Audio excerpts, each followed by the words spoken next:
5. ഇന്ത്യക്ക് സ്വാതന്ത്ര്യം നൽകുന്നതുമായി ബന്ധപ്പെട്ട് മൗണ്ട് ബാറ്റൺ പദ്ധതിയിൽ ഉൾപ്പെടാത്ത പ്രസ്താവന ഏതെന്ന് രേഖപ്പെടുത്തുക. 1.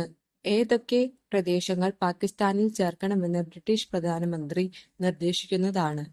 2. ബംഗാളിലെയും പഞ്ചാബിലെയും ഹിന്ദു മുസ്ലിം സംസ്ഥാനങ്ങളുടെ അതിർത്തി നിർണയത്തിന് ഒരു അതിർത്തി നിർണയ കമ്മീഷനെ നിയമിക്കുന്നതാണ്. 3. പഞ്ചാബും ബംഗാളും രണ്ടായി വിഭജിക്കുന്നതാണ്. 4. മുസ്ലിങ്ങൾക്ക് ഭൂരിപക്ഷമുള്ള പ്രദേശത്തെ അവർ ആഗ്രഹിക്കുകയാണെങ്കിൽ ഒരു പ്രത്യേക രാജ്യം അനുവദിക്കുന്നതാണ്. ഉത്തരം ഓപ്ഷൻ എ 1 മാത്രം ശരി. 6. ഫ്രഞ്ച് വിപ്ലവവുമായി ബന്ധപ്പെട്ട ശരിയായ ഉത്തരം തിരഞ്ഞെടുക്കുക. 1. ഞാനാണ് രാഷ്ട്രീയം ലൂയി 11. 2. എനിക്ക് ശേഷം പ്രളയം ലൂയി 15.